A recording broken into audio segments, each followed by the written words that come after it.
If your government has been in power since before you were born, it might be time for a change. South African politician Mushe Maimane isn't holding back. In a bold statement on social media, he predicted the imminent fall of Zimbabwe's ruling party, Zanu PF.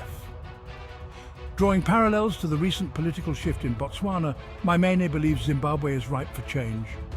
What is happening in Botswana will happen in Zimbabwe, he declared, stirring conversations across the African political sphere.